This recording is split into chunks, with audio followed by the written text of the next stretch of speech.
तो ठीक है फ्रेंड्स, शुरू करते हैं आज का नया वीडियो।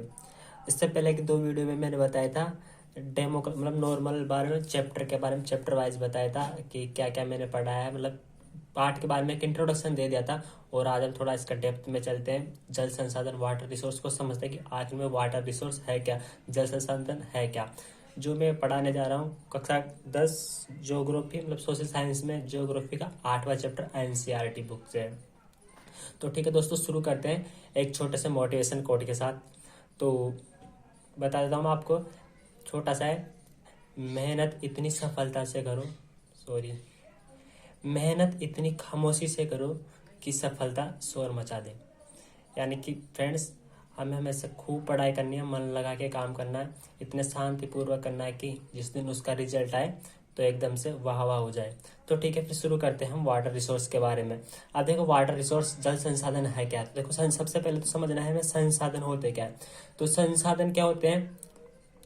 पृथ्वी पर उपलब्ध वे सभी वस्तुएं जो मनुष्य के किसी न किसी रूप में काम आती है, संसाधन कहलाती है। मतलब प्रकृति पे उपलब्ध वे सभी वस्तुएं जो मनुष्य की आवश्यकताओं को की पूर्ति करते हैं, संसाधन कहलाते हैं। ठीक है, तो संसाधन समझ में आ गया। अब इन्हीं में से जल भी एक महत्वपूर्ण है। तो जल हमारा हो गया। अब देखो, जल के बारे में हम कुछ चीजें जान लेते हैं। तो जल सबसे पहली बात, हमारे जो पृथ्वी है, हमारा जो धरातल है पृथ्वी है, उस पर पता है क्या 31% तो कितना 71%, कितना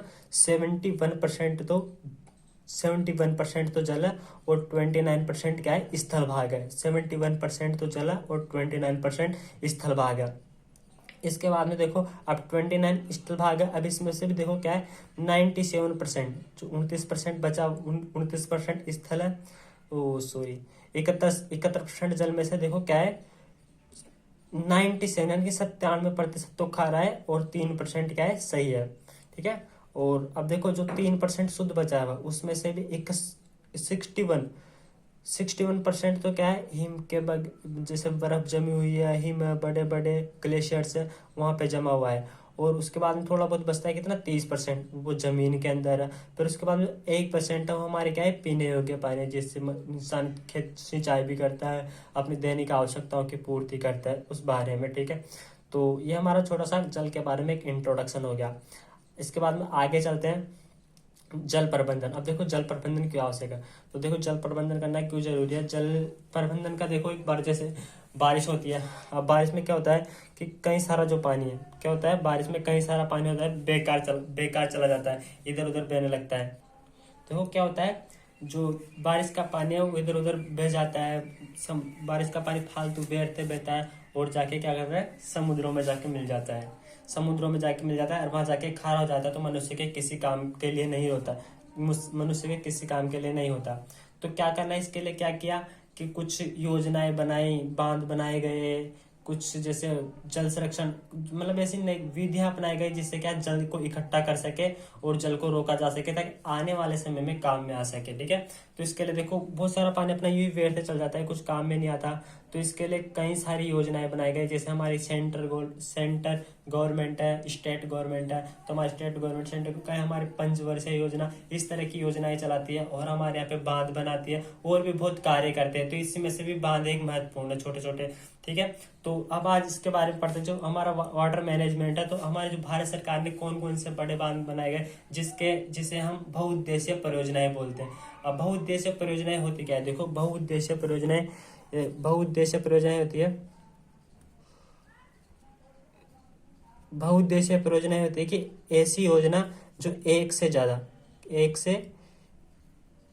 ज्यादा यूज, मतलब जिसका एक से ज्यादा उद्देश्य होता है, एक से ज्यादा यूज किया जाता है। मतलब जैसे कि एक बांध बनाया, उससे हम पानी की सिंचाई के लिए भी काम में आया, बाद में उसको विद्युत घर के रूप में भी यूज में लिया गया, उसके अलावा को पेयजल के रूप में भी यूज में लिया गया। इस तरीके से जो एक से ज्यादा काम कर सकते हैं, मतलब एक से ज्यादा, जिसको बनाने के एक से ज्यादा उद्देश्य हो जाता है, उसे बहुउद्देशीय परियोजनाएं बोलते हैं, उसे बहुउद्देशीय परियोजना बोलते हैं।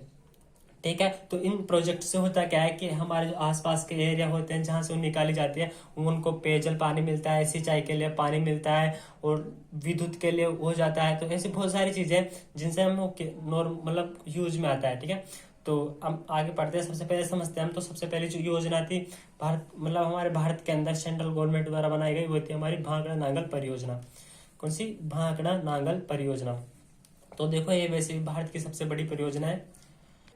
तो कौन कौन सी परियोजना? भाखड़ा नांगल परियोजना, रिहंद, दामोदर, हीराकुंड, कोसी, टिहरी। उसी प्रकार ये तो गया हमारी सेंट्रल गवर्नमेंट की। इसी तरह हमारा आता है स्टेट गवर्नमेंट। अब स्टेट गवर्नमेंट में देखो कौन कौन सी है? चंबल परियोजना, नागार्जुन सागर परियोजना, फरक्का परियोजना, माही परियोजना, मच्छकुंड। ये सब क्या है? अपने अपने स्टेट में, जैसे अपने अपने राज्य में अपने अपनी गवर्नमेंट के द्वारा बनाई गई छोटी छोटी योजनाएं। ठीक है, तो इसी के बारे में, जैसे भाखड़ा नागल परियोजना के बारे में थोड़ा सा जान लेते हैं। भाखड़ा नागल परियोजना आखिर में है क्या? तो देखो भाखड़ा नागल परियोजना 1948 में, 1948। कौन सी? भाखड़ा नागल, यहाँ पे लिख देता हूँ मैं, भाखड़ा भाखड़ा नागल। ये हमारे 1948 में स्टार्ट हुई और अपने 1963 में जाके खत्म हुई। ठीक है, यहाँ से तो स्टार्ट और यहाँ पे लास्ट।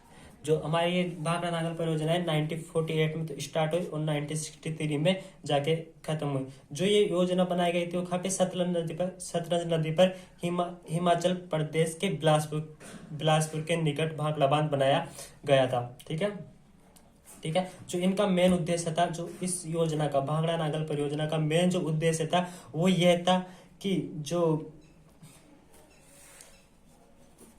मेन उद्देश्य था उसका कि सतलज नदी, जो सतलज और यमुना के बीच का जो प्रांत है, वहाँ के जो मैदान है, वहाँ की सिंचाई करना, वहाँ के लोगों के जीवन का स्तर उठाना, ये इसका मुख्य उद्देश्य था। ठीक है, इसके लिए 2 बांध बनाए गए। इसमें कौन कौन से? 2 बांध बनाए गए। इस योजना के तहत 2 बांध बनाए गए। कौन सा? एक तो भाखड़ा और एक नांगल।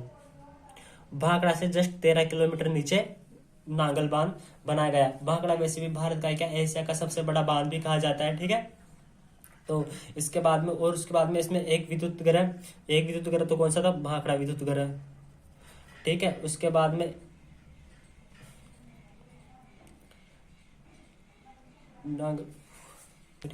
सॉरी, इसमें एक जो विद्युत ग्रह था वो तो नांगल विद्युत ग्रह था।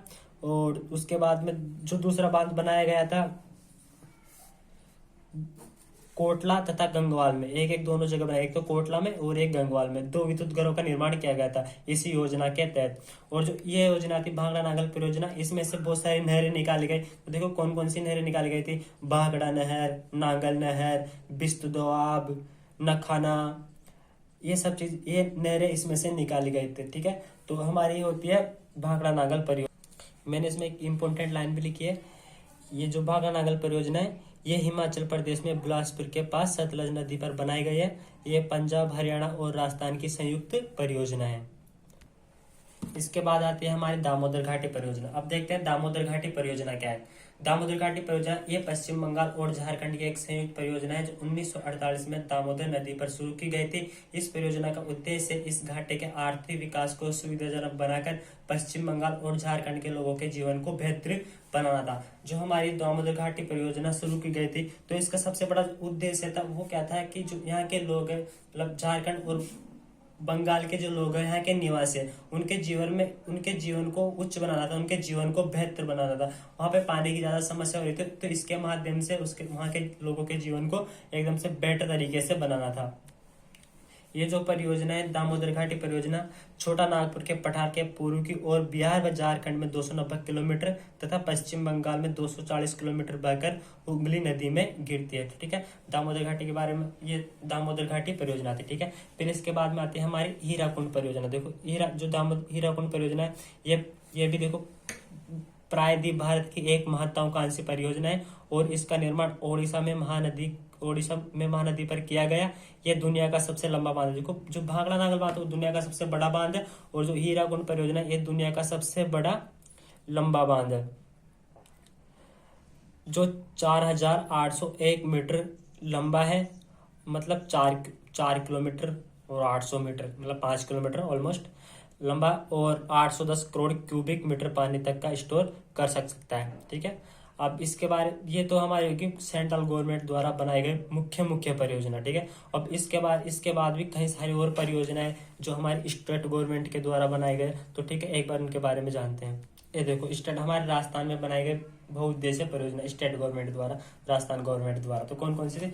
चंबल घाटी परियोजना, फिर उसके बाद में आते हैं हमारी राजस्थान नहर या इंदिरा गांधी नहर परियोजना। उसके बाद में आते हैं हमारी माही बजाज सागर परियोजना। फिर उसके बाद में आते हैं अपनी बीसलपुर परियोजना। फिर उसके बाद में जो ये राजस्थान की छोटी छोटी और अन्य परियोजनाएं, जाखम परियोजना, सोमम्मा कमला परियोजना, मेजा बांध, सिद्धमुख परियोजना, नर्मदा परियोजना, जवाई बांध परियोजना, पांचना बांध, ये हमारी क्या है छोटी छोटी परियोजना है। ठीक है, अब हम थोड़ा सा चंबल घाटी परियोजना क्या है इसके बारे में जान लेते हैं। देखो चंबल घाटी परियोजना के बारे में, यह राजस्थान और मध्य प्रदेश की एक संयुक्त परियोजना है जो 1953 में चंबल नदी पर शुरू हुई थी।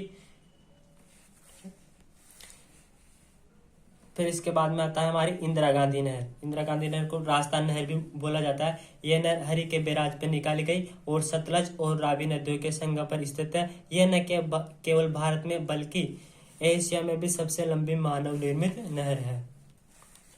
यह नहर 649 किलोमीटर लंबी है, जिसमें से 169 किलोमीटर पंजाब, 14 किलोमीटर हरियाणा और बाकी की राजस्थान में है। फिर उसके बाद में आता है हमारा माही बजाज सागर परियोजना। यह राजस्थान और गुजरात की एक संयुक्त परियोजना है और 1971 में माही नदी पर शुरू की गई थी। ठीक है फ्रेंड्स, इतना आज के लिए इतना ही। फिर हम मिलते हैं इसके दूसरे वाले पार्ट में, दूसरे वाले वीडियो में। तो मैं आपको और जो जितनी भी परियोजना है उनके बारे में बताऊंगा और भी थोड़ा डिटेल में जाके बता सकूँ। कोशिश करूंगा कि मैं थोड़ा ज़्यादा से ज़्यादा समझा सकूँ। ये तो क्या जैसे फर्स्ट वीडियो, अभी मैं इतना वीडियो भी नहीं बनाया तो थोड़ा हल्का हल्का ऐसा ही लगता है। इसके बाद में मैं आपको कोशिश करूंगा कि एक अच्छे और बेटर तरीके से आपको पढ़ा सकूँ। मैं NCERT में मतलब आपसे बोलता हूँ कि NCERT के जितने भी ज्योग्राफी के चैप्टर हैं तो कोशिश करूंगा कि मैं सारे से सारे एग्जाम से पहले कवर कर सकूं। हर दिन मैं आपके लिए वीडियो उपलब्ध करूंगा। Thank you so much.